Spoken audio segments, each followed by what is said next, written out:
So, I don't think I've ever been more bamboozled by a movie than the new Wuthering Heights. Like, all the advertising, all the stuff on Instagram, whatever, it was all talking about how this is like the steamiest, sexiest movie of all time. This movie got me pregnant with twins and then left me for my own sister. 10 out of 10, best movie of the year. You seen those videos of girls packing their vibrators and stuff to go see the movie like it's the Wicked sing-along version? But instead of lyrics on screen, it's just like, ladies, get ready. Or like those videos that show how wet the seats are after the movie, which I now know must have been for them spitting out their soda laughing too hard, cause like, what the heck even was this? Like, to get a movie made, you have to go through so many meetings and approval processes just to do like literally anything, right? This is what came out? But hey, what do you say we check the movie out, okay? Come along, kids, let's take a walk. But before that, really quick, this message is sponsored by Raycon. Well, Mother's Day is coming up, you know, and it's time we thank their moms for everything they've given us. Dear Mom, thank you for all the emotional instability and neuroticism I've had since I was 9. And for making me feel like you getting pregnant with me was somehow my fault. Or, you know, if there's a mom in your life with young kids, let me tell you about the noise-canceling function of these earbuds, okay? You know what I'm saying? 50% off with my link down below. Buyraycon.com/Meyers. Let me tell you how great these earbuds are, okay? 32-hour battery life with 8 hours of continuous playtime. They now come with active noise canceling. They fit even better than they used to. I'm telling you, Raycon's got it figured out. And like, no joke, I do actually use my Raycons all the time when I'm doing all kinds of really important things. Everything you love about Raycons, the look, the battery life, the sound quality, all for like half the price of the other guys. There's no reason not to get your own pair and maybe even get an extra one for a friend. You know what I'm saying? Again, just go to buyraycon.com/Meyers and get 15% off. Okay, back to the show.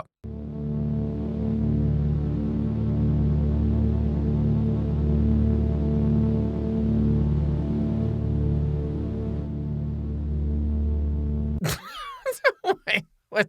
Okay, but like, why is this the best character in the whole movie? So the movie starts out with a public hanging, you know, classic family pastime, where parents and kids all gather together to look at a dying man's boner. He's got a stiffy.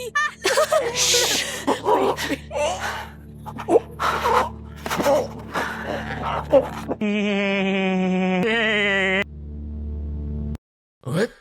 Now, this little girl is Kathy, our main character. She's a little spitfire hunk of spunk being raised by a mean, alcoholic, good-for-nothing, ne'er-do-well father. Wow, she's just like me.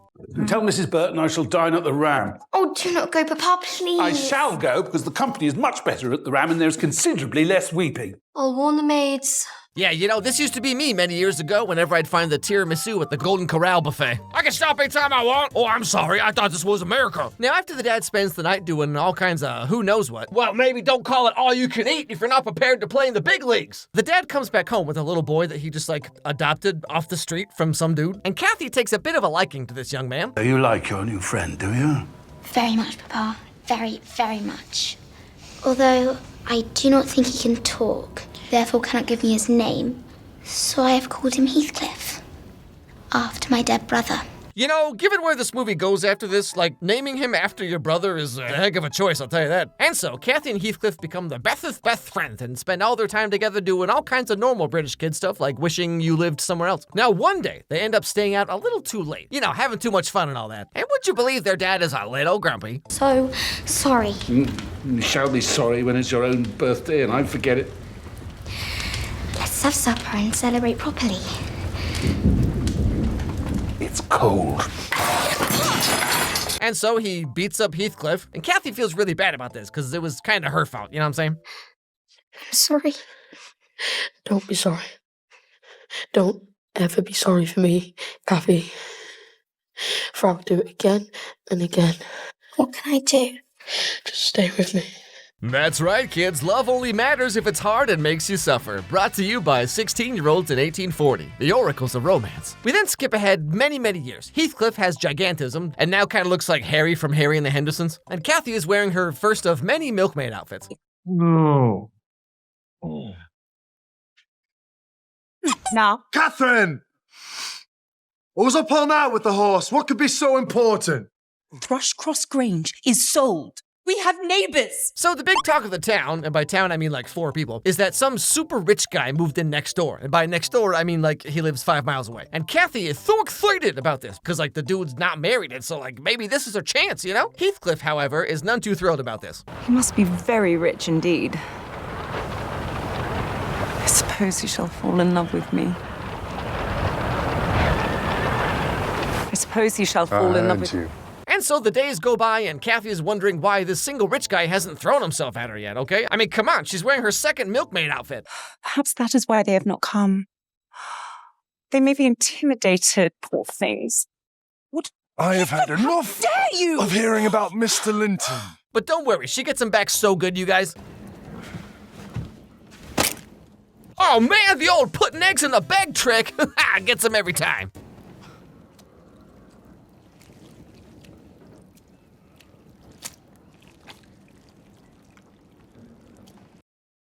Heathcliff?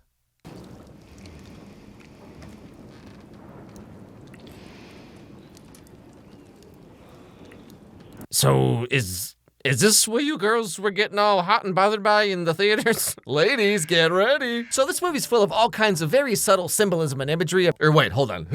I gotta put on my, I really can't be bothered to care YouTube video essay voice. Now, in this scene, we see him fingering the eggs, as one does, much like when I was 12 and I drew a picture of Sailor Moon to make out with, and then I ended up wearing a hole through the mouth, but that's fine, because maybe this is what it's really like, you know? Or the very subtle, obvious imagery of the bushels of hay representing giant pubes. But okay, so finally, taking things into her own hands, Kathy heads on over to that rich guy's house to see if she can't make a little impression, you know what I'm saying? I had to put my ribbons.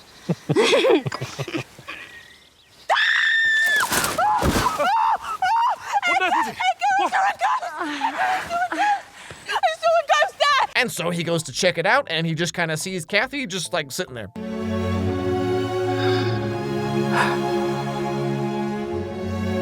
May I assist you?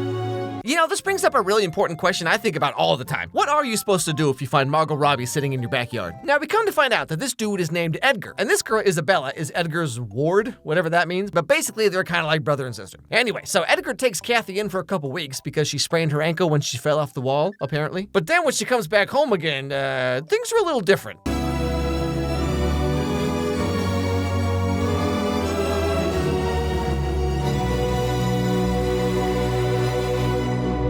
And now we see here her bright red skirt combined with the golden arched hair on top, which is clearly meant to invoke imagery of McDonald's breakfast because I'm a huge fat ass. But when Kathy goes to talk to Heathcliff, he's not really all that happy about her leaving him and staying with Edgar the way she did. Kathy, I'm busy.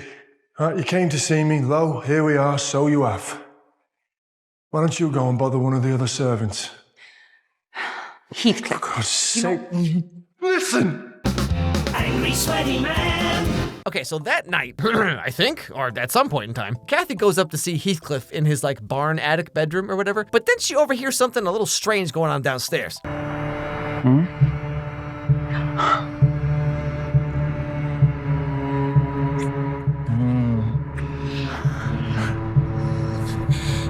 So then Heathcliff sneaks up behind her and covers her eyes, and they both just kind of listen to all of this for a while. You know, just some light ASMR before bed. Electro, Diglett, Knitter, and Mantu, Venusaur, Rattata, Pharaoh, Pidgey, King, Jolteon, Dragonite, Ghastly, Oni, Salvaporeon, Poliwrath, Butterfree. Okay, hold on, I'm sorry. Sir, what is this bicep? How is this like 6'6" poor servant boy eating 4,000 calories a day to look like this, okay? How many eggs are they feeding this kid? Like, it's literally a major plot point that like, father has drunk away all our money. There's nothing left. We shan't make it through the next winter. Meanwhile, Heathcliff's just over here like...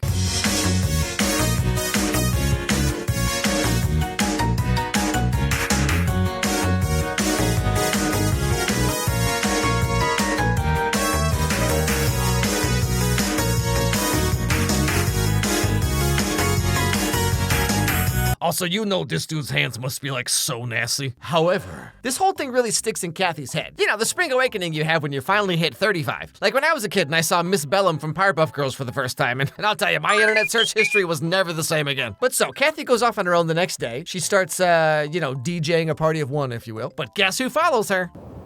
Do not. Do not. Let go of my hand. Never.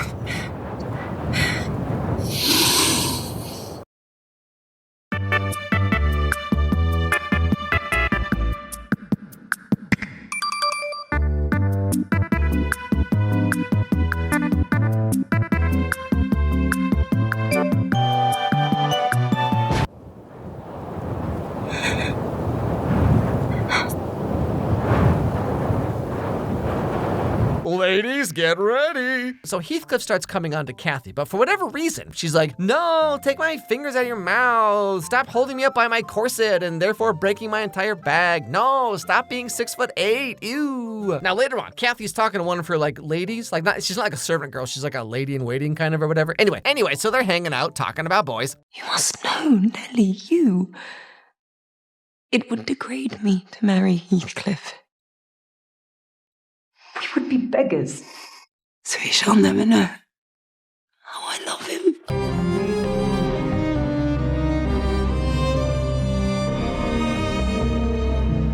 Yeah, I overheard a very similar conversation about me back in high school, except she didn't like me, nor did she think I was attractive. I did have really gross, greasy hair, though, so yeah, I was basically the Jacob Elordi of my high school.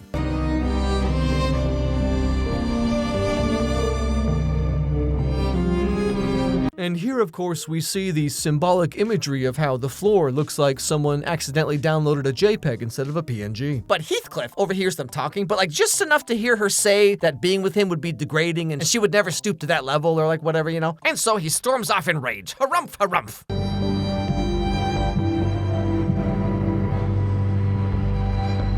Yeah, whatever, I'll show you. I'm gonna come back even taller. And then he shows up again, dude's like 8'7".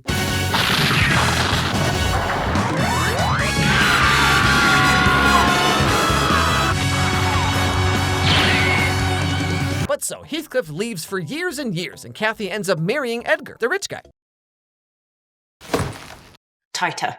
This is tight enough. Tighter, Nellie. But you will not breathe. Tighter.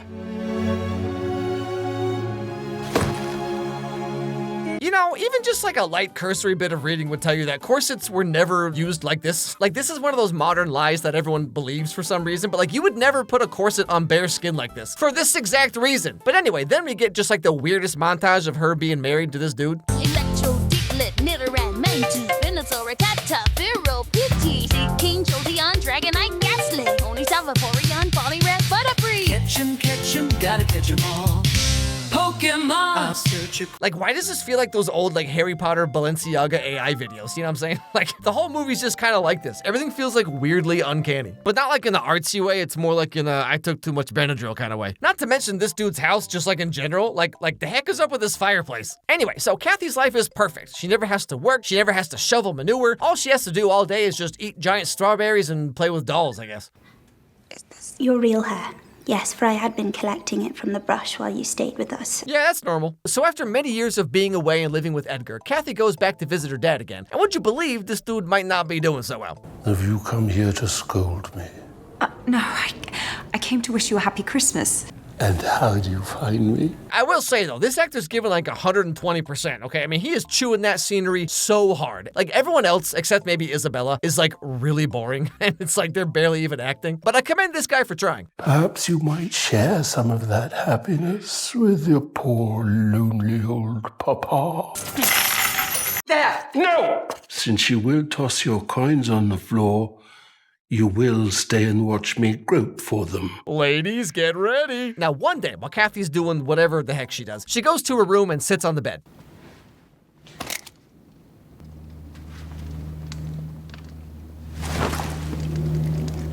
Okay, if she starts fingering those eggs, I swear I'm turning this movie off. But don't worry, guys, she just fingers a dead fish instead. So, yes, that's much better, thank you. But anyway, the classic eggs on a bed trick, we all know what that means. Somehow, Heathcliff has returned. Gonna wake you in the morning.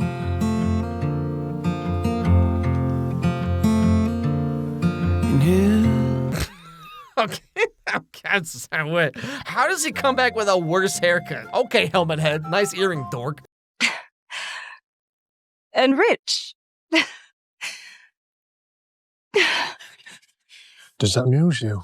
Also, wait, I'm sorry, hold on. So did this 8'7" dude sneak into the house, plant the eggs, and then sneak back around again just to stand here like this? Like, what a weird dude. But so, Heathcliff has returned, and now he's some kind of super rich guy. Why exactly? Who can say? You can tell Emily Bronte was 16 when she wrote this book, because it's like, Heathcliff is rich because he do rich man stuff. It's like in 50 Shades of Grey, where it's like, a rich man do business thing, but never go to work. Also, like, so in the book, Heathcliff is written as some kind of non-white character. So him having this kind of change is like way more meaningful, Because like part of why Kathy doesn't want to be with him is because of his place in society. So Heathcliff then goes off on his own to like overcome that, you know? But the way they made this movie, it's like all of that nuance is just like gone. Wow, he overcame the adversity of being a really tall, hot guy. How inspiring. Anyway, so the second half of the movie is basically just Heathcliff and Kathy kind of going through their will they, won't they phase. And Kathy's married now, but she also doesn't want anyone else to have Heathcliff either. Like when Isabella starts taking a fancy to Heathcliff, for some reason. He is rough and wild and wicked temper. Why would you say such things? He would crush you like a sparrow's egg. You are a dog in the manger, Kathy. Or Heathcliff seeing Kathy being married to Edgar and then he has all these feelings about it, don't you know? Now that you bring it to my attention, she is pretty. Heathcliff. And rich. She's not been shy about the inheritance settled upon her once she marries. Yeah, that's great and all, but more important, like, what the heck is up with his house? What are we doing here? What is this? Now, okay, sit down, because you're never gonna believe this. But eventually, one day, they find out that their good-for-nothing ne'er-do-well father has died. Catherine. Is he in there? Is he? Is he?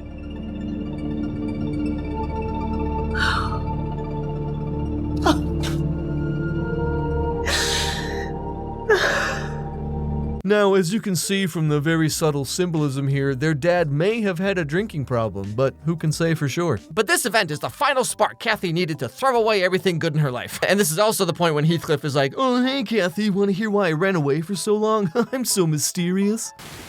You said it would degrade you to marry me. Heathcliff, you did not hear all. You did not hear all. I said that I loved you. I mean, yeah, okay, I did say all those mean things, but in my defense, I didn't think you'd actually get your life together and get so hot and rich, okay? So, like, cut me some slack. I'm just a girl. I love you.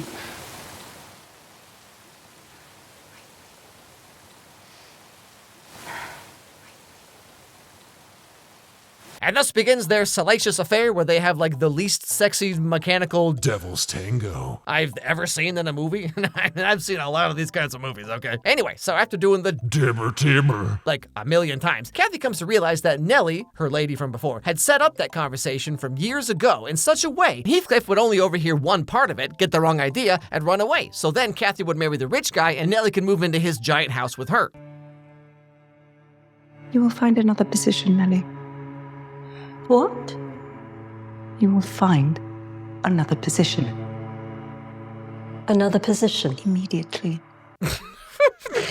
I'm sorry, did she put on this Cruella de Vil outfit just to have this conversation? Oh, to be unemployed. And so Nellie gets her revenge on Kathy by telling Edgar about what Kathy's been doing with Heathcliff this whole time. Catherine!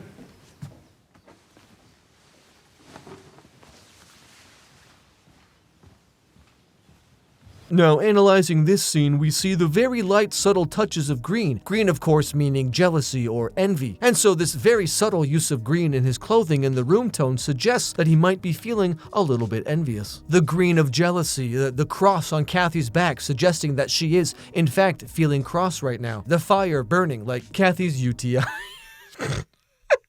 And so, the end of the movie, Kathy is prego with Edgar's baby. And she starts to realize that what she's doing with Heathcliff is kind of sort of messed up, man. I did not know that I would degrade myself. It's only a little shame, Kath, that will not last. Let me go. Let me go, Heathcliff. Listen to me. This cannot go on. Hey, I get it, my dude. I act the same exact way when I find out a girl has Scooby-Doo fruit snacks in her purse. But here, finally, is when Kathy snaps out of it. I'm gonna snap your husband's neck and drink his blood and grind his body up into Elmer's glue. And I'm gonna use that to make a collage with a cool hand turkey in the middle, and it's gonna say, I can't wait to gobble you up.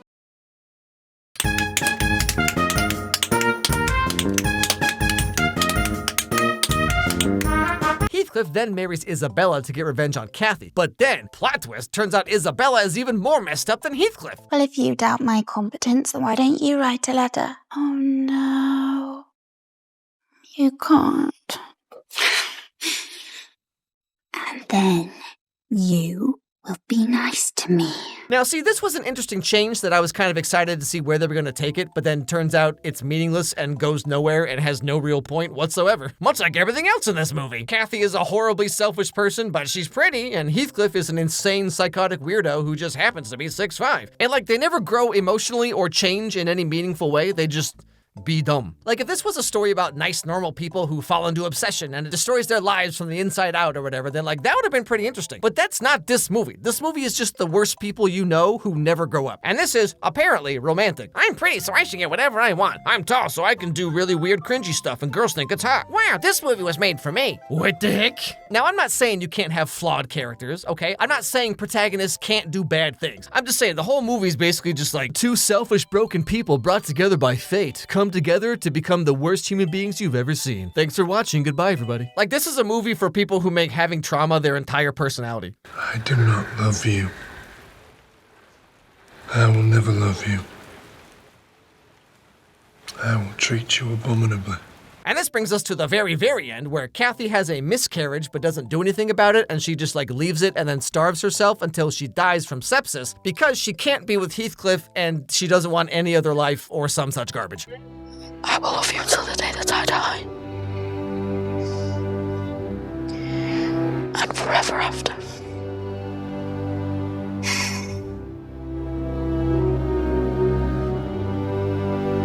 Now, I assume this scene is meant to be romantic in some way, but all I took from it is that Kathy has known Heathcliff's feelings for decades, and she's just been using them to get whatever she wants when she wants it, because, like, he's her pet, and she knows that he'll always be in love with her anyway. Now, I can see some people argue that this movie is a realistic portrayal of how trauma can affect you emotionally. Like their dad was very mean and abusive, and so they both grew up to become like him, right? But, like, nothing else in this movie is realistic at all, so I find it kind of strange that we're supposed to take this one part really realistically, but then the entire rest of the movie is just like, hey, don't think about it, man. It's just about vibes, okay? Actually, real talk, this is more like the worst try-hard edgelord fanfic you've ever read on AO3. Like I said back at the beginning, the movie was advertised as like the sexiest, steamiest movie of the year. But like even those parts aren't even good. It's just vibes the movie. It's like Coco Melon for the worst people you've ever met. Like nothing really makes any sense or has any reason for existing. Like this dude's house just completely changes depending on what emotion they're having. Kathy's walking around in a dress she got from Spirit Halloween. The heck are we even doing here? But then like this is all supposed to be romantic because they're both in their 30s but have the mental capacity of like a 14-year-old. Wow, they're just like me. The slopification of movies continues.